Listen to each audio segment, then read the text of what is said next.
Thank you, Luc, for your first presentation. And our next speaker is Mr. James Mack, PE Director, Infrastructure Market Development of Cemex USA.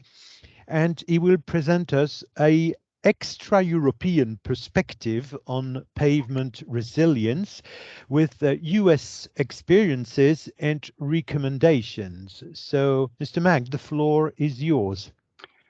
Thank you. Thank you, Christoph. I appreciate it. I'm assuming everybody can hear me. Could somebody please confirm that? Yes, we can hear you. Perfect. So I appreciate the opportunity to be here. Unlike the rest of you, I am just starting my day here in the US, so I appreciate the opportunity to come and talk to you a little bit about pavement experiences and resilience. And along the way, I hope I answer part of that question that was just given. So start off with, make sure I want to kind of put a framework around this. And so what we have on here on the left are the number of climate-related disasters that have happened since 1970. And what we have on the right is the economic impact. And from this chart, we can notice a couple things. Is one, we are starting to see a lot more climate-related disasters. They are happening, it's proof that they're out there happening. But we also can look at this and say that flooding is the most common and often the most expensive of all these climate-related hazards. And why this chart goes up to 2019, I read 2 weeks ago that they've come out with the number for 2020, and it was at $200 billion worth of economic impact due to flooding and extreme weather across the world. That makes it the second or third worst year ever. And so we see that it's a continuing trend. And I'm going to focus on flooding because that, again, it's the big one. But when we look at flooding, we need to distinguish between two types of impacts. The first one is what we call washout. And that's what's on the left. And it's a very dramatic, it's where rapid flow of water, high current washed out and scours away part of the pavement structure. Now, this is what everybody focuses on. And while it's dramatic and everybody likes, everybody notices it, it's relatively isolated. It doesn't happen very often. What we see more of is the impact on the right, which is called inundation. It's not very dramatic, but it's much more widespread. This will cover hundreds or thousands of kilometers of roadway, while the one on the left might be 1 or 2 spots. The one on the right will cover everywhere. So there's no rapid flow of water in here. It's just generally the rise of water and just covering everything over a very large area. We also have to distinguish between the types of flooding or where they come from. And there's basically 3 types. There's river flooding, there's hurricanes, typhoons, and storms that flood. And then there's something we call sea level rise or tidal flooding, or what we sometimes call sunny sky flooding here in the US. Of these, I actually think the river flooding is the most dangerous and probably the most destructive source. Here in the US, it happens mainly along the Missouri River, which is a river right through here, along the Mississippi River, and it can cover very large areas. And the reason why I think it's one of the most destructive sources is because you get both inundation. For example, in Nebraska, they had 1,500 miles of roadway closed just because the roadways were underwater. But you also get very heavy washouts in these areas. These are rivers, so there's rapid flowing waters. And when these rivers get out of their banks, we see that they actually destroy the roadway, so we get washout. Now, in Nebraska, why this was 1,500 miles, this happened the next year in Iowa, and this was about 15 miles. So there is, again, an order of magnitude between the difference of it. This is what everybody focused on, but this is what covered more area. And this is what happened in this past year in Germany and Belgium. And again, from my perspective, from what I've seen, this is one of the most destructive river floodings I've ever heard about or read about. Typically, we see, like I say, the washouts over a small area, but what I saw happening to you all in Central Europe, it was a much more egregious case of what's going on. The next type of flooding is what we call, or we get with, usually it's hurricanes, or it can be any type of heavy storms. These are typically inundation type events. There can be some washout, But again, it's just usually the large amount of area being covered. Here in North Carolina, they had something like 2,200 miles of roadway closed at this time. Florida gets hit with 2 or 3 hurricanes a year, and we see very common for roadways and pavements to be flooded. This is my home area. I live in Houston, Texas, and we've had 4 hurricane events that have flooded Houston, Texas since I've lived here. I've lived here for about 15 years. The biggest was Hurricane Harvey, and it covered about 65,000 square miles. No washouts, but a lot of inundation. It was all just inundation flooding.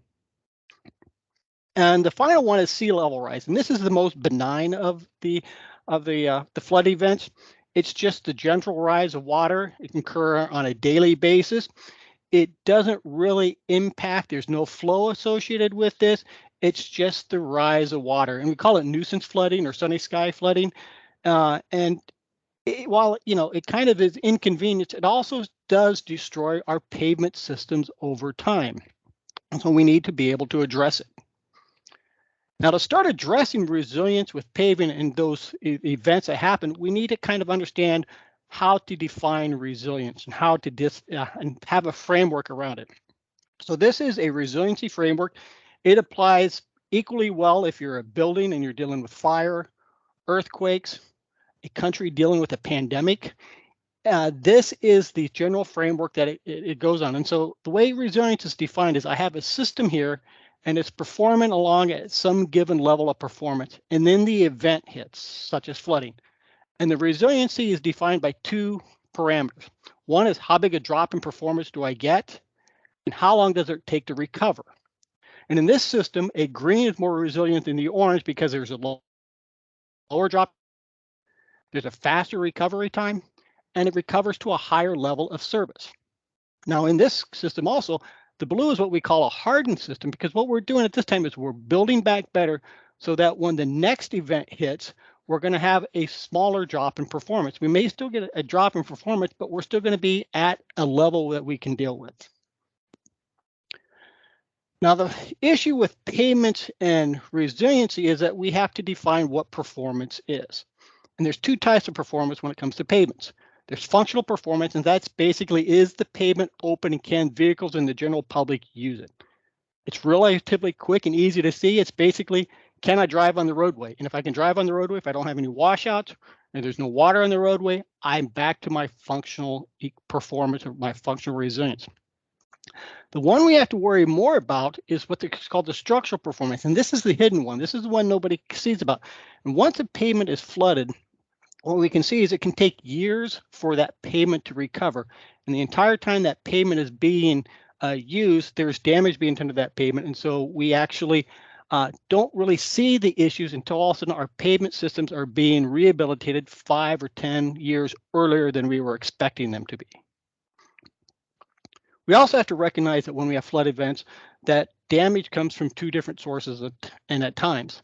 There's that primary and direct impacts. That is my roadway flooded, or am I having a washout and can I use it? But the second one is these secondary or indirect impacts.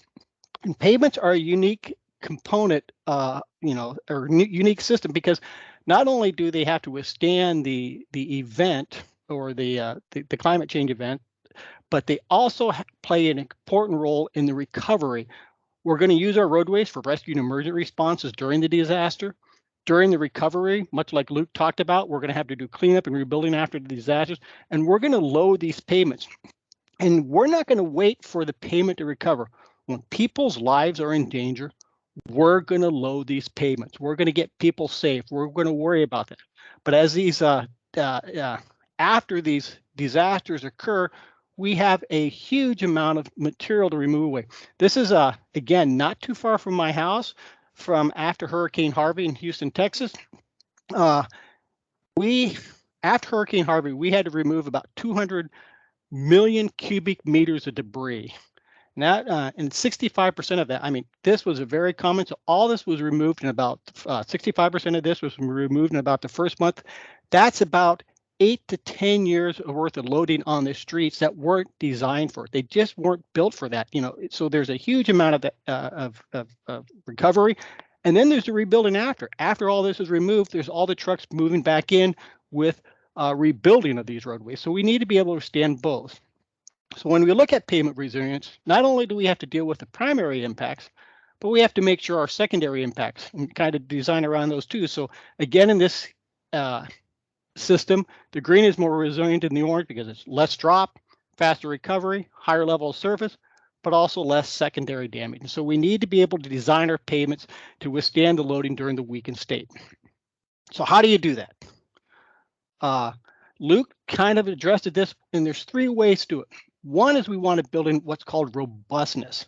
And essentially with that, we're making a stronger system to minimize that drop in performance. The other thing we want to do is we want to build in redundancy so that there's extra elements that take over in case there's some type of a failure. And the easiest way to explain a redundancy is to think about a city that's on a coast. If there's 5 roadways leading into that city and one of those roadways floods, there's still a large amount of redundancy. There's 4 other roadways that people can use to get in and out of that city. But if there's only one road leading into that city and it floods, there's no redundancy and there's a great crisis going on in that city. And so we have to be able to build in those redundancies in our system. And the final thing is we want to mitigate the secondary damage. And so to do all these things, what you need to do is understand the vulnerability, and you need to actually design around these for each climate hazard. So when we go to flooding, we go back and we look at the washout. And when we look at washout, pavement type doesn't have a whole bunch of impact. Whether it's concrete or asphalt, both pavements are very susceptible or are susceptible to washout. It's more about the structure and the things you build around it.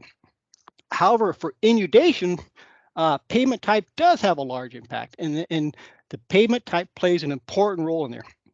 And this is the reason why, and I'm sorry, but I'm gonna have to go a little bit technical on you for a second. But when we design pavements for what's called optimum moisture content and optimum density. So what we do for the base material, the sub-base material, the subgrade materials, the materials that's just under the top surface, we compact them at the right density so they're at their strongest level.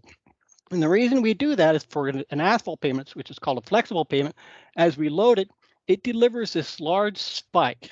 But we design these pavements with a strong base, a strong sub-base, and the right thicknesses to minimize the impact of this pressure. So it's no big deal. Concrete pavements are a little bit different. They deliver the load different. The concrete carries the load, so it spreads the load out over a large area. We still want that optimum moisture density and that optimum strength because it helps put the system perform. But the main load carrying capacity system in this pavement type is the concrete itself. Both systems work fine as long as they stay dry. The problem is when we have inundation flooding, that subgrade becomes what we call supersaturated, and basically the water gets into the base and it pushes all those particles apart. So what happens is this base, sub-base, and subgrade layer, their strength is lowered and we lose load carrying capacity. Once the water goes away, it takes about a year for these materials to regain their strength, but the loading during that time is taking away life from the system. So it's a weakened system and it just starts to accelerate the damage to it. The concrete pavement, the materials underneath, the sub-base and the subgrade still get supersaturated. They lose some of their strength, but the concrete doesn't. It's still carrying the load. So even though this is less strength, we never stress it to the point where we actually damage those systems. And so we don't get the damage to the roadway at the asphalt and the concrete pavement. And we can see this. This is some history. This is from a pavement that was flooded in Florida. This roadway was flooded after a hurricane for about 2 weeks, 14 days, 10 days, something like that. And the Florida DOT just happened to test the strength of it before this flooding. And this was the pre-level strength. And this was the strength of the pavement system after the flood for the 6 to 8 months after it. So we had this reduction of strength. Now this doesn't look like it much, but it's about a 40 to 60% load reduction in carry capacity. And it was about 3 years to 4 years off the life of this pavement. It is intended to be a 12-year pavement, and they lost a third of their life of their pavement. You can contrast this with pavements in concrete and in Houston. Houston is a very concrete-centric city. We have very stiff pavements. We have cement treated bases on them. And these are some of the flooding events we've seen. And, you know, they're flooded for 3 or 4 days. And in Houston, we literally put traffic on it. As soon as the water is about a ½ inch thick, we open our roadways up and put traffic on them. We've gone out and tested these roadways. We've had no damage in it. In fact, we can tell because these were designed for what they call 43 million easels. It's carried 92 million easels. Easels is a way to describe trucks, and that's what pavement engineers use. Here's another one. It was designed for 7 million easels or 7 million trucks, and it's carried 22 million easels, 3 times more traffic. And so what we see is stiffer designs work better. You want stiff designs. You want they have a lower drop in performance. You can open them quicker, they have a shorter recovery time, and they have less secondary impacts. So the question is, how do you get there? Well, one of the ways, and the best way, or one of the best ways is with new pavements, and this is what Australia's done, is they no longer design for optimum moisture content. They design for all their pavements to be flooded. They look at the amount of rain that's going to be in an area. They say, based on the amount of rain, we're going to use what they call a soaked subgrade value. They actually reduce the strength of their subgrade in their design, so they just build more robust systems from the very beginning. Another thing you can do is stabilize the base. Luke talked a little bit about this, is where they come in and they take these unstabilized base materials and they mix in cement, and they basically make it a much more resilient, robust structure, and again, it changes the profile. My favorite is actually use concrete overlays. Because when we use concrete overlays, we get two things that are happening. One is we raise the road elevation by a little bit. And so we're looking maybe somewhere between 150 to maybe 300 millimeters of elevation increase. But more importantly, we change how the pressure is applied to the underlying layers. We go from this spike where the underlying layers can't handle it to this much lower pressure diagram, and so it actually increases the structural capacity of the roadway. So we know how to make our roadways more resilient. Flooding is a big risk, and we need to account for both the primary and the secondary impacts. But there are ways to stiffen your pavements. Concrete overlays, full depth reclamation, just designing your pavements from the very beginning with a lower subgrade strength will make our systems more resilient. With that, I'd like to thank you again very much. I appreciate it, and I'm open for any questions. Thank you very much, Jim, for this quite extensive presentation and very, very interesting elements. Are there any questions from the audience? Stefan, I see that you raised your hand.